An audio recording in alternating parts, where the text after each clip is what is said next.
Hello and welcome to my channel taste of home food with chef Amar में आपका बहुत बहुत स्वागत है।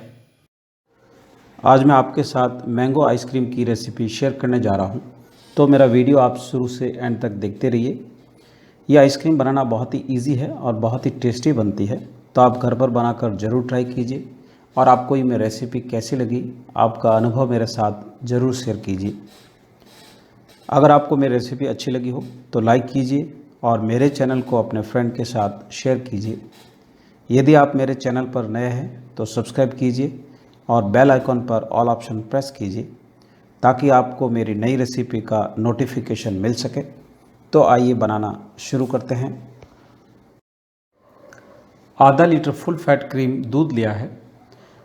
आप दूध किसी भी ब्रांड का ले सकते हैं। अगर फ्रेश दूध है तो फुल फैट फ्रेश दूध ले लीजिए। अब दूध को medium to low gas flame पे बॉईल करेंगे और कंटिन्यू मिक्स करते रहेंगे ताकि दूध नीचे लगे नहीं। दूध अभी भी ठंडा है तो इस दूध में से 2 लीटर दूध बाउल में निकाल देंगे, जो इस दूध को बाद में यूज़ करेंगे। कंटिन्यू मिक्स करते रहना है जब तक दूध अच्छी तरह से बॉईल नहीं हो जाए। दूध में अब हल्का सा उबाल आना शुरू हो गया है। पैन के जो साइड में मलाई जम रही है उसको उतारते रहना है और दूध के सेंटर में डालना है ताकि दूध में मलाई नहीं जमे। 1/4 क्वांटिटी रिड्यूस होने तक दूध को बॉईल करेंगे और कंटिन्यू स्पैचुला या चम्मच से हिलाते रहेंगे।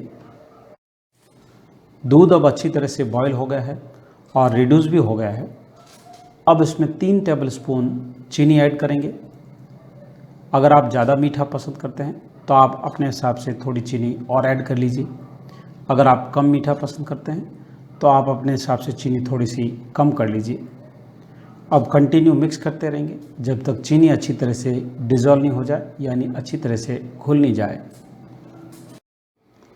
पैन में से जो 2 लीटर दूध लिया था, अब इस दूध में 2 टेबलस्पून कॉर्नफ्लोर ऐड करेंगे।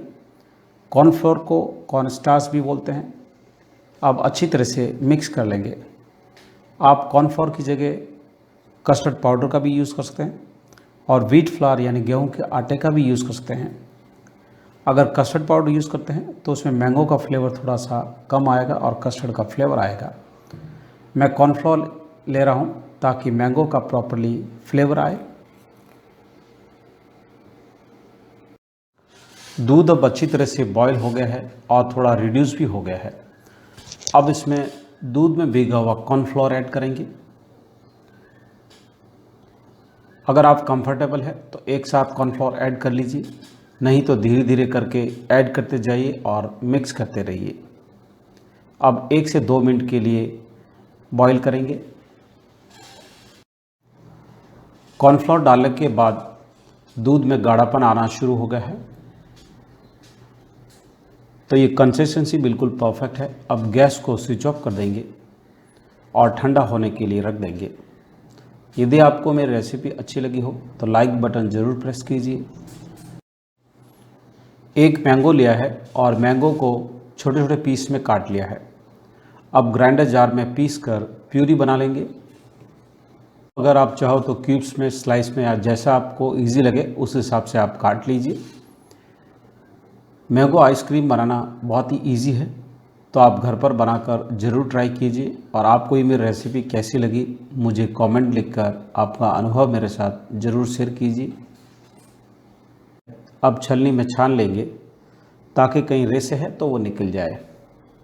वैसे इस मैंगो में रेसे नहीं हैं, लेकिन मैंगो के अंदर रेसे आते हैं तो छानना ज़्यादा बेहतर रहता है। जब भी आप मैंगो की प्यूरी बनाएं उसमें पानी बिल्कुल भी ऐड नहीं करना है।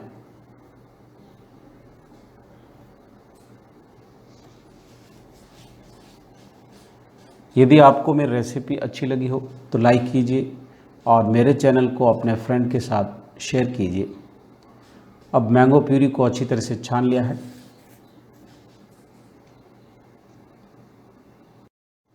दूध अब अच्छी तरह से ठंडा हो गया है और मैंगो प्यूरी में ऐड करके अच्छी तरह से मिक्स कर लेंगे। तो अभी मैंगो का सीज़न है और ये आइसक्रीम बनाना बहुत ही इजी है, तो आप घर पर बनाकर ज़रूर ट्राई कीजिए। दूध और मैंगो को मिक्स कर लिया है। अब इसमें 3 टेबलस्पून होममेड मलाई ऐड करेंगे, यानी घर की मलाई ऐड करेंगे। आप मलाई की जगह क्रीम का भी यूज़ कर सकते हैं।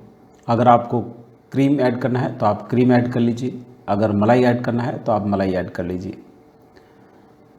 अब अच्छी तरह से मिक्स कर लेंगे।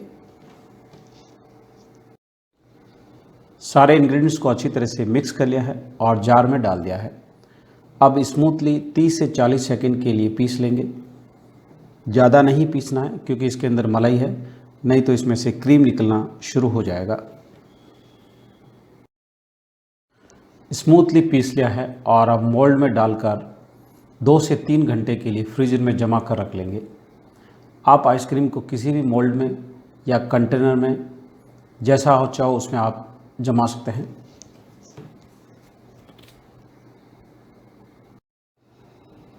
ढक्कन लगाकर फ्रीजर में जमने के लिए रख लेंगे। ढक्कन लगाने से आइसक्रीम के अंदर आइस नहीं जमेगी। फ्रीजर में रखे हुए 2 से 3 घंटे हो गए हैं। आइसक्रीम थोड़ी सी जम गई है।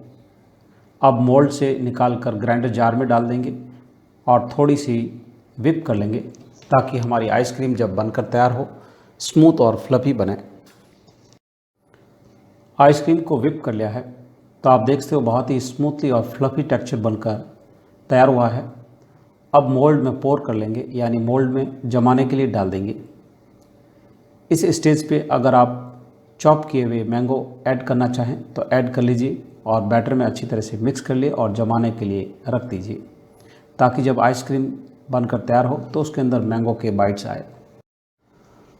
पोर करने के बाद थोड़ा सा टैप कर लेंगे ताकि कहीं एयर बबल्स है तो वो निकल जाए।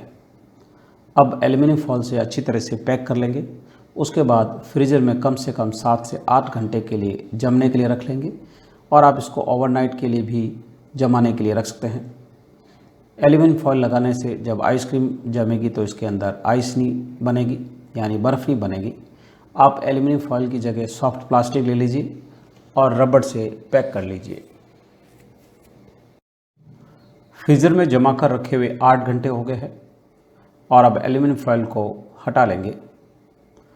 तो आप देख सकते हो आइसक्रीम बहुत ही बढ़िया तरीके से जमकर तैयार हो गई है। आप इसको स्कूप निकाल कर भी सर्व कर सकते हैं और क्यूब्स में काट कर या स्लाइस में काट कर भी आप सर्व कर सकते हैं। जैसा आप चाहो वैसे इसको काट कर सर्व कर लीजिए। तो अब हमारी मैंगो आइसक्रीम बनकर तैयार है और मैंने बाउल के अंदर सर्व कर दिया है। अब ड्राई कैंडी से गार्निश कर लेंगे। आप चाहो तो ड्राई कैंडी ऐड कर लीजिए या ड्राई फ्रूट्स ऐड कर लीजिए, जो भी आपको अच्छा लगे उस हिसाब से आप गार्निश कर लीजिए। तो मेरा वीडियो देखने के लिए धन्यवाद। फिर मिलते हैं नेक्स्ट रेसिपी के साथ। Thanks for watching my video. अगर आपको मेरा वीडियो अच्छा लगा हो तो सब्सक्राइब, लाइक एंड शेयर जरूर कीजिए। If you have any comments please write down in comments box.